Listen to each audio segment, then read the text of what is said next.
Today's tutorial is all about dyeing yarn with food coloring. It's easy, fast, inexpensive, a lot of fun, great with kids. So let's get going.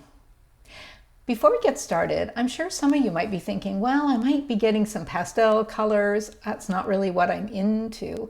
But I'm here to show you that you can get a lot of great colors, including this Missoni Accomplished, which is a moody purple with some black in it, and all dyed with food coloring. So let's give it a shot together. You'll need some yarn, some food coloring, some vinegar, and some kitchen utensils and your stove. For the yarn to dye with food coloring, it has to be an animal protein based yarn, such as wool or alpaca. Cotton or acrylic are not going to work in this application. Go with a superwash yarn because you don't have to be so gentle, and as a beginner that really helps. We can use bare yarn, but you can also overdye colored yarn, as we're going to do both of these today. For the yarn that was in a ball, I've skeined it up using my Swift, but you could use a chair or your knees to get it into a longer strand so that the dye can access the yarn. Also, we add zip ties. This is a good handle for maneuvering the yarn. If you don't have any zip ties, you can just use some cotton yarn that will not dye so you can see it, and it helps a lot in handling the yarn through the dye process. First thing we're going to do is soak our yarn in plain tap water. Just to cover, I have about 16 cups of water here. This helps the yarn absorb the dye better. After our 30 minutes are up, we'll squeeze out the excess water and we'll reuse the water, put it in our dye pot, and we're ready to go. I just want to insert a safety warning here. Any of the equipment that you're using for food dyeing can be used for food, but if you go and do any acid dyeing, any equipment can never be used for food again. That's an important warning I just want to share with you, and back to the tutorial. So in our dye pot, we've got about 16 cups of water, and we're going to add a 1/4 cup of white vinegar. And then we're going to turn on the heat to high to start heating up the dye pot. So our water is now just below boiling. So we'll want to turn it down to medium because that's where we want it to be. And now we can get ready to add our dye. For the food coloring, you can just use food coloring you can find at your local grocery store. It's very inexpensive. You probably have some in your cupboard. Or you might have some of this gel food coloring that's used often in icing. There's also these squirt liquid drink mixes, and also powdered drink mixes that you can also use that contain food coloring. And finally, there is colored sugar that you can sort of simulate some sprinkles. And I got these at the Book Barn. For today's dyeing, we're going to use some red liquid food coloring. I think maybe we'll try some of these squirty liquid food colorings, and maybe we'll sprinkle some powdered drink mix. And finally, I always love these sugar that may do some speckles. Okay, let's add some dye. We're just going to squeeze in some drops. You can see how much I put in there. You can always add more, you can't take away, so bear that in mind. We'll mix it up and get ready for the yarn. Okay, let's add some yarn. If you want a solid, you would drop the whole yarn in right away. But we're doing what's called dip dyeing, which will give a bit of more tonal look, which is what I typically like.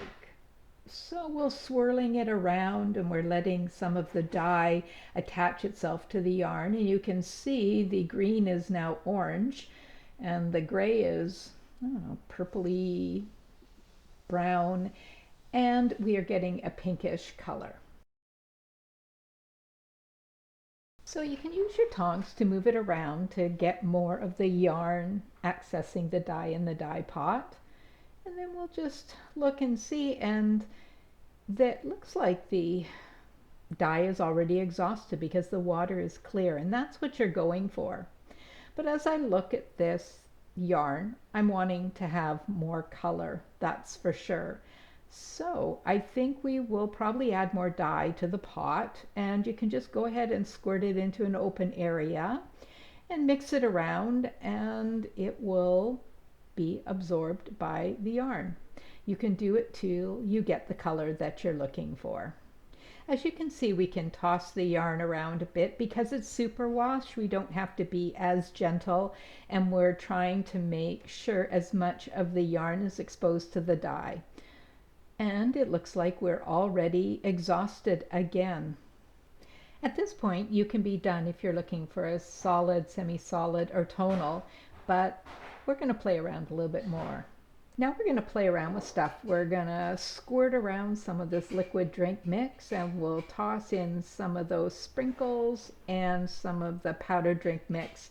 Just go wild, do whatever you want. What you want to remember is to flip the yarn and do it on the other side. That tends to work out better, but again, this is your yarn. You can do whatever you want. Just have fun. Oh, one tip, just before you flip your yarn, you want to test it to make sure that it has already set the color that you've sprayed or sprinkled on. You can just touch it with your tongs, and if it doesn't spread around, you're good to go. With these products, it doesn't take very long, but you want to just double check so it doesn't get all mushed together.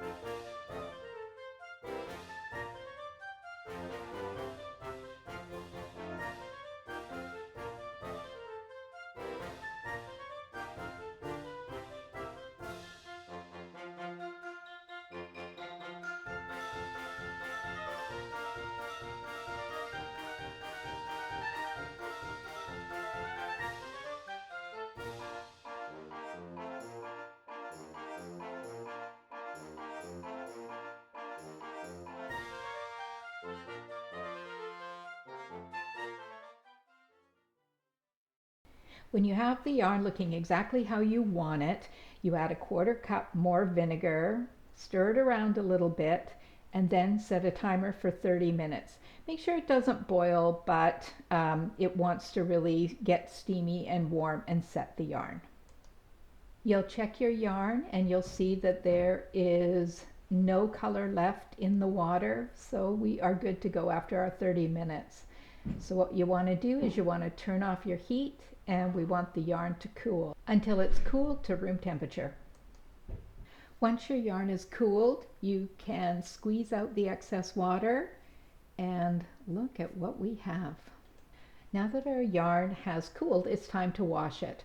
So we just use regular cool tap water, and we will rinse it, and there is no dye there. Look at that. That is great. That's what we're looking for.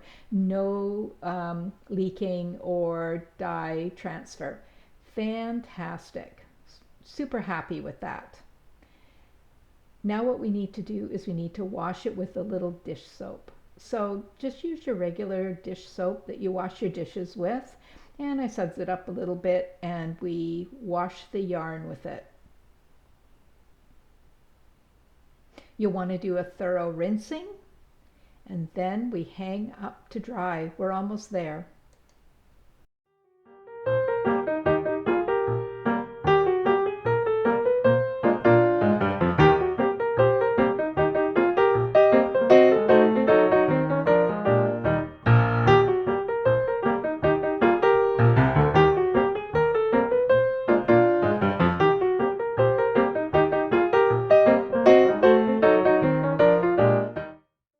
So here's our yarn hanging up to dry.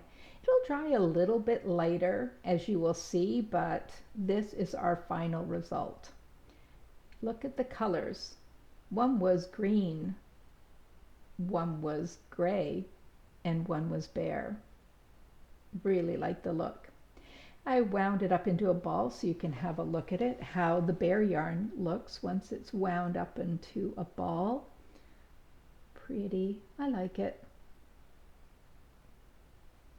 And here it is reskein, and there's our gray, there's our green, and there's our bare yarn.